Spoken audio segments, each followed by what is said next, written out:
नमस्कार बच्चों, आज हम कक्षा 8 में पुस्तक महान व्यक्तित्व में से एक नए पाठ का अध्ययन शुरू करने जा रहे हैं, जिसका नाम है पाठ 8 आदि गुरु शंकराचार्य। आरंभ करते हैं।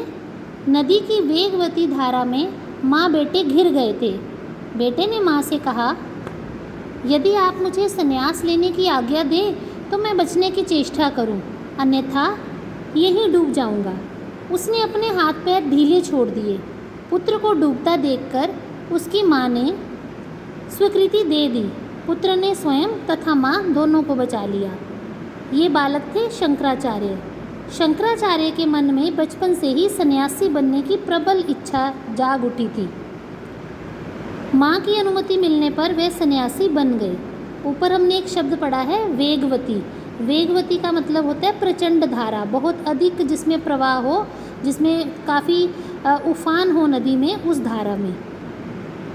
आगे पढ़ते हैं। शंकराचार्य के बचपन का नाम शंकर था।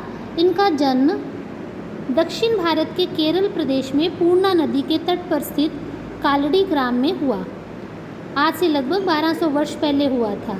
इनके पिता का नाम शिव गुरु तथा माता का नाम आर्यम्बा था। इनके पितामह यानी दादाजी तथा इनके पिता वेद शास्त्र के प्रकांड विद्वान थे। इनका परिवार अपने पांडित्य के लिए विख्यात था। विख्यात यानी प्रसिद्ध था। इनके बारे में ज्योतिषियों ने भविष्यवाणी की थी, आपका पुत्र महान विद्वान, यशस्वी तथा भाग्यशाली होगा। इसका यश पूरे विश्व में फैलेगा और इसका नाम अनंत काल तक अमर रहेगा। पिता शिवगुरु ये सुनकर बड़े प्रसन्न हुए। ये अपने माँ बाप की इकलौती संतान थे। शंकर 3 ही वर्ष के थे कि इनके पिता का देहांत हो गया। पिता की मृत्यु के बाद माँ आर्यम्बा ने शंकर को घर पर ही पढ़ाया। 5वें वर्ष उपनयन संस्कार हो जाने पर माँ ने इन्हें आगे अध्ययन के लिए गुरु के पास भेज दिया। शंकर कुशाग्र एवं अलौकिक बुद्धि के बालक थे। कुशाग्र होता है तीव्र, अलौकिक मतलब जो परमात्मा की तरफ से दिव्य उसको बुद्धि मिली हुई थी। इनकी स्मरण शक्ति अद्भुत थी। जो बात एक बार पढ़ लेते या सुन लेते उन्हें याद हो जाती थी। इनके गुरु भी इनकी प्रखर मेधा यानी तीव्र बुद्धि, प्रखर मेधा को देखकर आश्चर्यचकित थे। शंकर कुछ ही दिनों में वेद शास्त्रों एवं अन्य धर्म ग्रंथों में पारंगत हो गए थे। पारंगत यानी प्रवीण हो गए थे। शीघ्र ही इनकी गणना प्रथम कोटि के विद्वानों में होने लगी। गणना यानी गिनती। शंकर गुरुकुल में सहपाठियों के साथ भिक्षा मांगने जाते थे। वह एक बार कहीं भिक्षा मांगने गए। अत्यंत विपन्नता होती है गरीबी। अत्यंत मतलब बहुत अधिक। अत्यंत विपन्नता के कारण गृह स्वामिनी, घर की जो मालकिन थी, भिक्षा ना दे सकी अतः रोने लगी। शंकर के हृदय पर इस घटना का गहरा प्रभाव पड़ा। विद्या अध्ययन समाप्त कर शंकर घर वापस लौटे। घर पर वह विद्यार्थियों को पढ़ाते तथा माँ की सेवा करते। इनका ज्ञान और यश चारों तरफ फैलने लगा। केरल के राजा ने इन्हें अपने दरबार का राज्य पुरोहित बनाना चाहा, किंतु इन्होंने बड़ी विनम्रता से अस्वीकार कर दिया। राजा स्वयं शंकर से मिलने आए। उन्होंने 1000 अशरफियाँ होती हैं सोने की मोहरें, उन्होंने 1000 अशरफियाँ इन्हें भेंट की और इन्हें 3 स्वरचित मतलब अपने लिखे हुए नाटक दिखाए। शंकर ने नाटकों की प्रशंसा की, किंतु अशरफियाँ लेना अस्वीकार कर दिया। शंकर के त्याग एवं गुण ग्रहिता के कारण राजा इनके भक्त हो गए। अपनी माँ से अनुमति लेकर शंकर ने संन्यास ग्रहण कर लिया। माँ ने अनुमति देते समय शंकर से वचन लिया कि वे उनका अंतिम संस्कार अपने हाथों से ही करेंगे, ये जानते हुए भी कि सन्यासी ये कार्य नहीं कर सकता है। उन्होंने माँ को वचन दे दिया, क्योंकि ये संन्यास धारण करने वाले का नियम होता है कि वो अपने जो रिश्ते हैं, जो दुनियादारी के रिश्ते हैं, माँ बाप के, भाई बहन के, वो सबका त्याग कर देता है और उनको अहमियत नहीं देता। तो किसी का जन्म हो या मृत्यु, वो किसी भी गतिविधि में, किसी भी रीति में भाग नहीं लेता।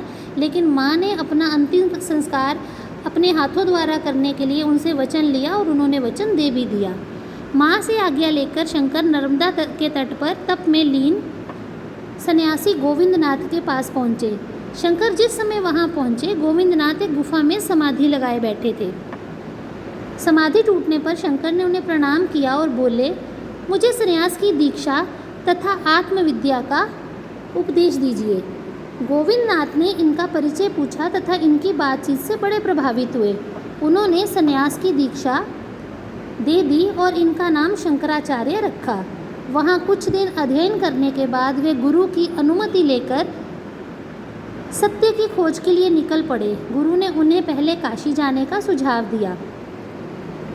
शंकराचार्य काशी में एक दिन गंगा स्नान के लिए जा रहे थे कि मार्ग में एक चंडाल मिला। चंडाल होता है जो शमशान घाट में ड्यूटी करते हैं, जो मुर्दों को जलाने का कार्य करते हैं, उन्हें चांडाल कहा जाता है। मार्ग में एक चांडाल मिला। शंकराचार्य ने उसे मार्ग से हट जाने के लिए कहा, क्योंकि चंडाल प्रजाति जो जाति है मानव की, वो शूद्र मानी जाती है और जो सन्यासी थे उनके साथ स्पर्श नहीं करते थे, तो उन्होंने उस चंडाल को हट जाने के लिए कहा। उस चंडाल ने विनम्र भाव से पूछा, महाराज, आप चंडाल किसे कहते हैं, इस शरीर को या आत्मा को? यदि शरीर को तो वह नश्वर है, और जैसा अन्न जल का आपका शरीर वैसा ही मेरा भी।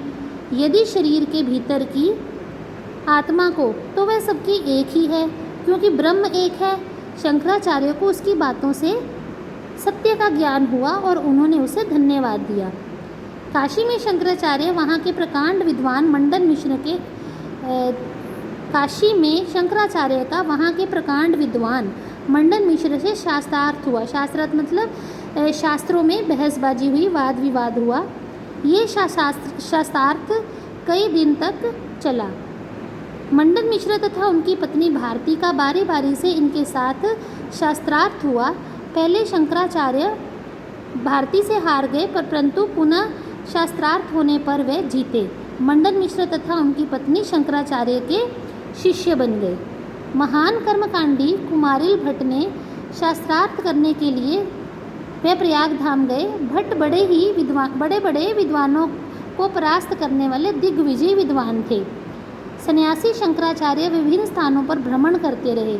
वे श्रृंगेरी में थे तथा माता की बीमारी का समाचार उन्हें मिला। वे तुरंत माँ के पास पहुँचे। वह इन्हें देखकर बड़ी प्रसन्न हुई। कहते हैं कि इन्होंने माँ को भगवान विष्णु का दर्शन कराया और लोगों के विरोध करने पर भी माँ का दाह संस्कार किया। ऊपर जैसे मैंने बता दिया था कि सन्यासी किसी का दाह संस्कार नहीं कर सकते, भले वो मरने वाले के साथ कितना ही अटूट बंधन हो, लेकिन उन्होंने लोगों की परवाह नहीं की और वचन के अनुसार अपनी माता का दाह संस्कार किया। शंकराचार्य ने धर्म की स्थापना के लिए संपूर्ण भारत का भ्रमण किया।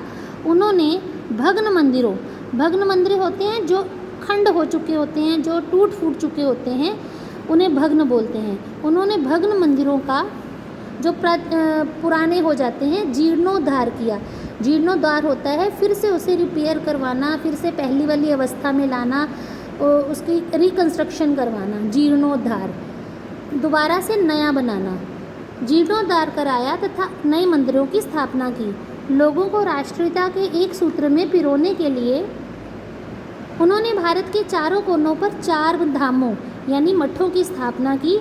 इनके नाम है श्री बद्रीनाथ, द्वारकापुरी, जगन्नाथपुरी तथा रामेश्वरम। ये चारों धाम आज भी विद्यमान हैं। इनकी शिक्षा का सार है ब्रह्म सत्य है तथा जगत मिथ्या। मिथ्या यानी झूठ, सत्य यानी सच, कि परमात्मा सच्चा है और ये दुनिया सब कुछ झूठ है। तो इन्होंने क्या दिया था शिक्षा? ब्रह्म सत्य है तथा जगत मिथ्या है। इसी मत का इन्होंने प्रचार किया। शंकराचार्य बड़े ही उज्ज्वल चरित्र के व्यक्ति थे। वे सच्चे सन्यासी थे तथा उन्होंने अनेक ग्रंथों की रचना की। इन्होंने भाष्य, स्तोत्र तथा प्रकरण ग्रंथ भी लिखे। इनका देहावसान होता है मृत्यु। इनका देहावसान मात्र 32 वर्ष की अवस्था यानी उम्र 32 वर्ष की अवस्था में हो गया। इनका अंतिम उपदेश था, हे मानव, तू स्वयं को पहचान। स्वयं को पहचानने के बाद ही तू ईश्वर को पहचान जाएगा। ये था आज का आपका अध्याय शंकराचार्य की जीवनी से संबंधित। तो अब हम इसका अभ्यास कार्य अगली वीडियो में करेंगे। नमस्कार।